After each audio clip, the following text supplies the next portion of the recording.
Hi, this is Ava. And this is Hannah. And this is the Bardcast. Bardcast aims to introduce Bard students to life beyond high school. We will do this by interviewing people from different careers. What's your name and title? My name is Joangela Noel, and my title is I'm a postdoctoral fellow here at the Public Health Lab in New York City. So my name is Inomar Morgay. I'm the Associate Director of Environmental Sciences here at the Public Health Laboratory. So I'm Cherry Ann Da Costa Carter, and I am the chief of the Mycobacteriology Lab, which is just a big way of saying the TB lab. What's your educational background? So my highest educational background is a PhD in molecular biology, but of course I have a high school diploma, not from here, not from the United States. Also have an associate's degree and a bachelor's degree. So I hold a bachelor's degree in biochemistry and biophysics from Rensselaer Polytechnic Institute, and then a master's degree in marine sciences from University of California in Santa Cruz, and then a PhD in marine microbiology from Construct University in Germany and the Max Planck Institute for Marine Microbiology. So I have a bachelor's in natural science, and I have a couple of graduate degrees, my master's in public health and a master's in infectious diseases sciences. How did you become interested in science? Really interesting story. So I grew up in the Dominican Republic, and I moved here to the US when I was 18. I always wanted to be a doctor, but like a medical doctor. I wanted to treat patients. However, the reason why I came to the US was because my dad was sick. My dad is American, so thankfully we were able to like bring him here because in the Dominican Republic they told us there was nothing they could do for him. So what happened was we brought him here, and then I saw how like science was so like instrumental in like saving his life. So I decided to like pursue a career in like biomedical science instead, so like being a PhD. At the beginning I wanted to do the combined doc, like an MD PhD, but ultimately I decided to just go for the PhD. Yeah, the improvements that we have in medicine today could have happened, without research, if that makes sense.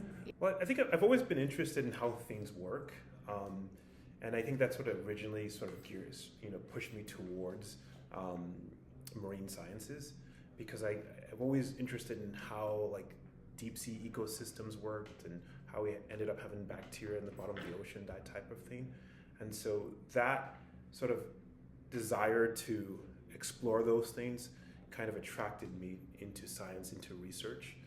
And then from there, it just kind of snowballed, that interest, then going to school for these things, and then, taking up positions where I would work on some of those topics. Well, I'm sort of a legacy in that my dad worked in public health, and he worked in a facility in a division called insect vector control. So we dealt a lot with arboviruses and mosquito-borne diseases and that sort of thing. And I always had an interest in biology in high school, and having seen some of the things that he was doing with his life, I got interested, and the rest is history. What challenges do you face in the job? I would say I don't find a lot of people that look like me, and so I have to advocate a lot for myself. Thankfully, I've been in very supportive places, either if it was, in my labs back when I was in undergrad and also my PhD, and here at PHL, everyone is really nice. But because there's not a lot of people that look like me, my path is a little different than everyone else, so I always have to constantly advocate for myself. Yeah. I think right now I think most people kind of understand it's a pretty challenging time for public health. I think we face challenges in funding, we face challenges in recognition, and I think we face challenges also too with staff not feeling anxious about the environment as well too. And so just trying to navigate all of those things, but still trying to work on providing testing services for New York City.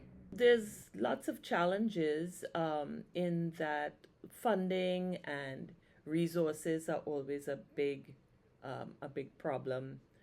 But because of the importance of what we do, we tend to find solutions to rise to the occasion, because we know at the end of the day there are people depending on us, populations of people depending on us, and we do what we do because we believe in what we're doing. How can high school students learn more about science? Be curious. If I don't know what high schools do here, since I didn't do high school here, but I don't know if you guys have career days where people from that have degrees or people from different institutions come and talk to you about the different career paths. I think this is something probably that you're doing too with this podcast. But asking around family members about what they do and what their day-to-day life looks like. Just like networking with people. That's probably throughout, doesn't matter if you're in high school or undergrad, throughout like your professional career, networking is so important. Asking questions. So I think we live in a great age because there's so many different mechanisms, right? There's your science teachers, they're parents of some of your friends, right? Those are just almost immediate things that you can do right there. And then there's getting involved in science programs in your school. I'm sure your high school has some sort of science program that you can get involved in. There's reading. I think that's one of the ways that I really got sort of more and more entrapped in science. Like I like science fiction, right? And you read those books. There's always an element of nonfiction in fiction science, or you could even read nonfiction science, for instance, and those can kind of point you towards areas that may pique your interest. And from there, it's always just thinking about what resources you have available, speaking to teachers, like I said, speaking to parents, speaking to the parents of your friends, reaching out to science institutions as well. I think most scientists love to talk about their work, and so sometimes it's just as easy as even though I think it can seem like a really big hurdle, but I think sometimes it's just as easy as seeing a researcher who's in research or science that you like and just sending them an email or looking at their webpage, for instance. Well, it's so different from when I was in high school, in that there was not an awful lot of availability of resources at your fingertips as you have today. And the internet can be a double-edged sword in that it can give a lot of useless information, but there's also quite a bit of important, relevant information that you can get.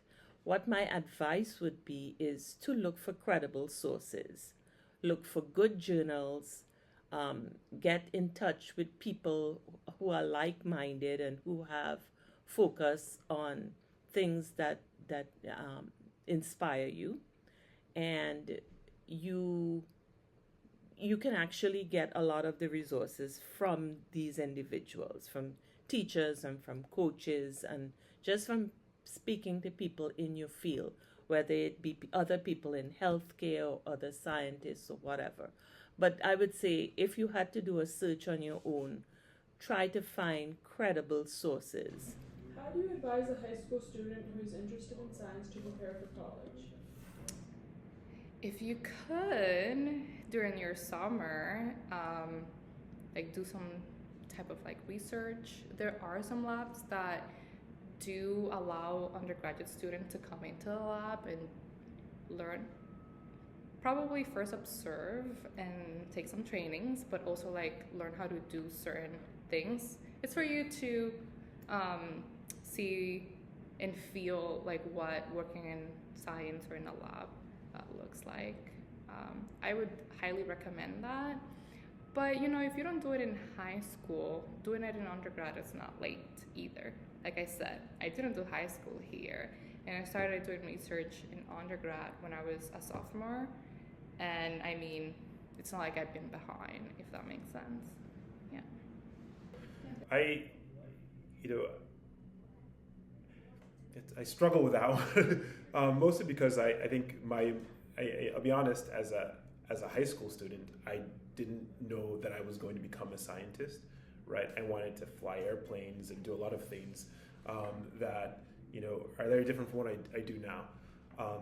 But what I would say, you know, prepared me for this eventual career path that I took was just, you know, leveraging the classes I took, you know, trying to, you know, studying hard, trying to get good grades, and trying to pursue the things I liked, right? So, you know, I took lots of math classes, I took lots of different biology classes, lots of chemistry classes, and the things that I always kept going to were the biology classes, the physical science classes. Those are the kind of things that really kind of attracted me. And so I think one of the best ways of preparing for that career in science, that career for college, is just recognizing that these are the things you like and trying hard to succeed in them as well. And succeeding in the things you're not good at as well too. I think that's also equally as important, if not so more important, because you're always going to need some balance. You can't just do well in the things that you like. You have to do well in the things that you find challenging. But finding the sort of strategies and mechanisms to help you navigate that, I think, is the best way, I think, to prepare for that future. Well, there's always study, but there's also focus. So if you know that you want to pursue a career, for instance, as myself, in microbiology, you would put yourself in a position where you would take all the classes and all the AP courses that would give you the most bang for your buck.